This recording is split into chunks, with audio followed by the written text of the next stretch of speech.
नमस्कार, आर्यस वर्ल्ड में आप सभी का स्वागत है। तो रोज़ की तरह हम फिर से लेकर के हाजिर हैं आप लोगों के लिए बहुत सारे किचन के टिप्स जो कि हमारे बहुत रोज़मर्रा के काम को बहुत ही आसान बना देंगे। थोड़ी सी चतुराई और थोड़ी सी चालाकी करके हम महिलाएं बहुत सारे काम करते रहते हैं जिससे कि हमारे घर का बजट ना बिगड़े। तो देर ना करते हुए शुरू करते हैं सबसे पहली टिप्स। जैसे कि हम लोग साड़ी में फाल लगाते हैं, उसके बाद जब साड़ी फाल हमारी फट जाती है तो उसको हम निकाल के हटा देते हैं, फेंक देते हैं, लेकिन ये बहुत ही काम आने वाली है। तो इसके छोटे छोटे टुकड़े बना लीजिए और इस तरह से डब्बे के अंदर इसे रख लीजिए।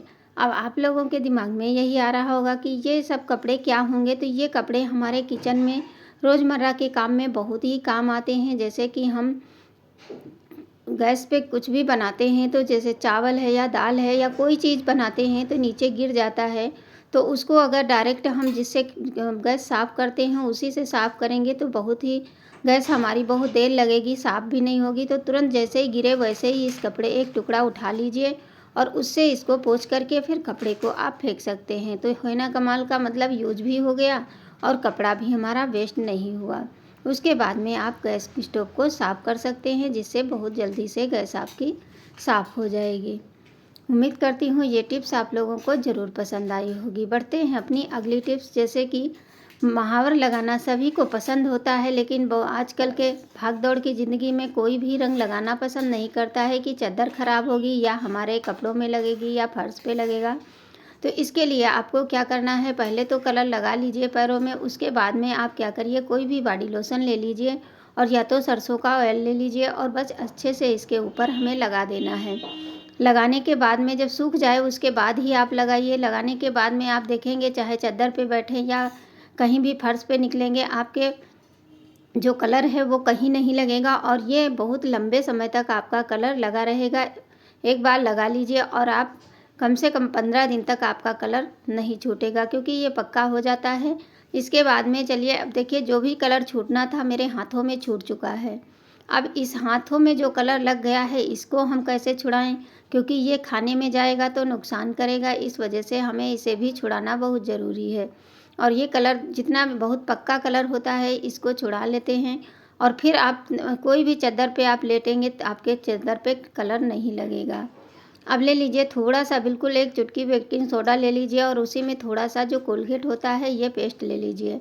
और फिर बाद में जैसे नींबू कभी कभी हम यूज कर लेते हैं, उसका छिलका बच जाता है, उस छिलके को ले लीजिए और बस उसी से इसको हमें मिक्स कर देना है। और छिलके में थोड़ा सा रस होता है, चाहे जितना हम इसे निचोड़ लें लेकिन फिर भी इसके अंदर जूस होता है। बस कुछ नहीं करना है, बस इसी को अपने हाथों पे इस तरह से लगा देना है और आप बातें करते करते ही बस 1 सेकंड भी नहीं लगेगा, सारा कलर आपका छूट जाएगा। देखिए ये इतना अच्छा है, कोलगेट है हमारा जो नींबू का रस है और जो हमारा बेकिंग सोडा है, देखिए कितने अच्छे से रिएक्शन कर रहा है। आप हाथों में इस तरह से रगड़ दीजिए।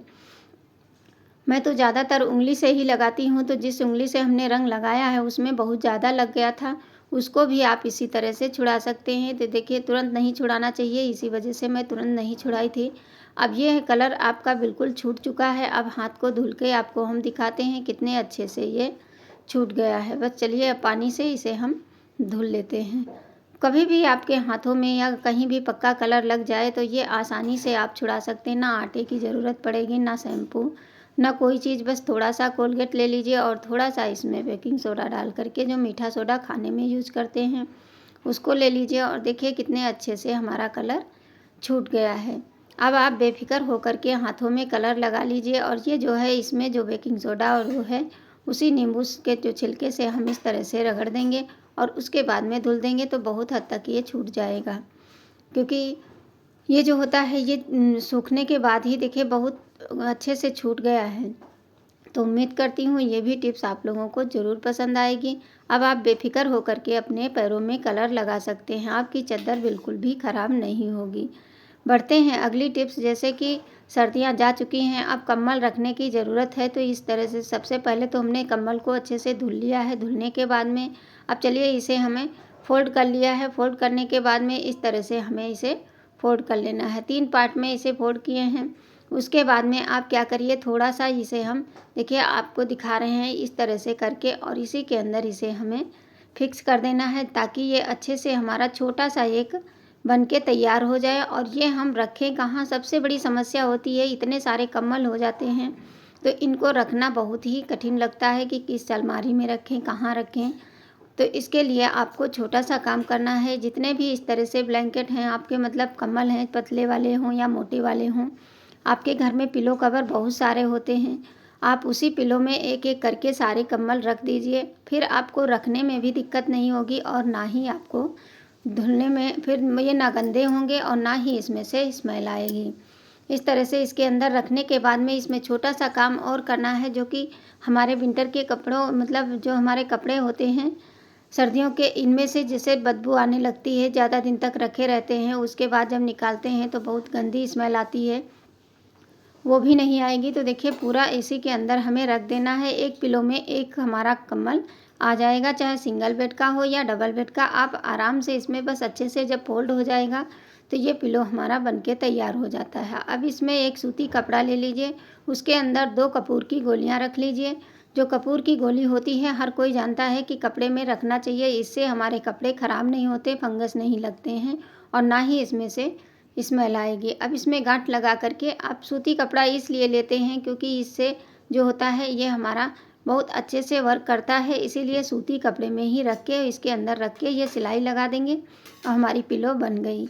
तो है ना कमाल की टिप्स, मतलब ज़्यादा झंझट भी नहीं, ना हमें कपड़े कहीं रखने की ज़रूरत पड़ेगी और ना कुछ, और पिलो तो हर घर में यूज होता है।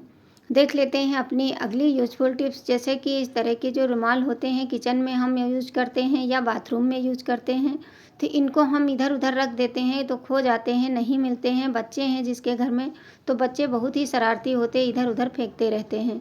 तो उसके लिए क्या करिए, एक चूड़ी ले लीजिए, बैंगल्स जो होती है हमारी, प्लास्टिक की हो या मेटल की हो, कांच की ना लें, और उसमें इस तरह से कोना लगा करके एक सेफ्टी पिन लगा के इसको बाथरूम में हैंग कर दीजिए या वॉश बेसिन के पास हैंग कर दीजिए। तो जब भी हाथ धुलेंगे बच्चे तो इसमें हाथ पोंछ लेंगे। बढ़ते हैं, अगली टिप्स हमारी है, जो कि हम लोगों के साथ में कभी ना कभी ये प्रॉब्लम ज़रूर आती है। जैसे जब कभी हम चिल्ला बनाते हैं तो इसके लिए क्या करते हैं, तवे पे हम कितना भी ऑयल लगाएं या कुछ भी लगाएं, लेकिन ये बहुत ज़्यादा चिपकने लगता है, तो हमारा पहला जो चिल्ला होता है वो ख़राब ही हो जाता है। कितनी कोशिश करेंगे फिर भी ये नहीं छूटता है, बहुत मेहनत लगती है इसको छुड़ाने में। तो चलिए, इसके लिए हम बहुत ही यूज़फुल टिप्स लेकर के आए हैं, जो कि हमारे बहुत काम आएगी। आप नॉर्मल तवे पे बनाएं या नॉन स्टिक तवे पे बनाएंगे, सब दोनों पे आपके अच्छे से बनेगा। ये जो प्याज होता है, प्याज का ऊपर का पार्ट हमें कट कर लेना है। जितना प्याज हम काट के निकाल देते हैं, बस उतना ही प्याज को हमें इस तरह से काट लेना है। और काटने के बाद में आगे देखिए, इससे हम क्या करेंगे, इससे आप जब भी बनाएं तो ये ज़रूर अपनाएं। इस पर हम 1-2 बूंद सरसों का तेल डाल लेंगे। जो भी आप यूज करते हैं तेल, वो तेल ले लीजिए और इसके ऊपर थोड़ा सा तेल हमें डाल देना है। देखिए 1-2 बूंद तेल हमने डाल दिया है, पूरे पे अच्छे से इसे फैला देना है। फिर आप इसे, जो हमारा चाकू होता है उसके में इसे फंसा देना है और बस पूरे तवे पे इस तरह से हमें इससे लगा देना है। तो इससे एक अच्छी सी कोटिंग हो जाती है। इससे आप चाहे डोसा बनाएं या आप इससे चिल्ला बनाएं, कुछ भी बनाएंगे तो आपके तवे पे ये चिपकेगा नहीं और बड़े बहुत ही आराम से ये निकल जाता है। तो चलिए अब हम आपको बना करके दिखाते हैं, जो कि बहुत ही अच्छे से बन जाता है। पूरे पे फैला दीजिए अच्छे से। उसके बाद में ये आप देखेंगे, आपको बिल्कुल भी कुछ नहीं करना पड़ेगा, ये अपने आप ही निकल जाता है। देखिए कितने अच्छे से ये निकल गया है। अब इसको पलट करके सेक लीजिए। जब भी बनाएं तो पहले आप ये ज़रूर कर लीजिए, जिससे कि आपका डोसा हो या चीला हो बिल्कुल भी नहीं चिपकेगा और तवा आपका साफ़ सुथरा रहेगा। इसी तरह आप सारे बना सकते हैं। तो उम्मीद करती हूँ आज की टिप्स आप लोगों को ज़रूर पसंद आई होगी। पसंद आए तो प्लीज़ लाइक कर देना, शेयर करना और मुझे कमेंट करके ज़रूर बताना। और चैनल पे पहली बार आते हैं तो चैनल को सब्सक्राइब करना। धन्यवाद।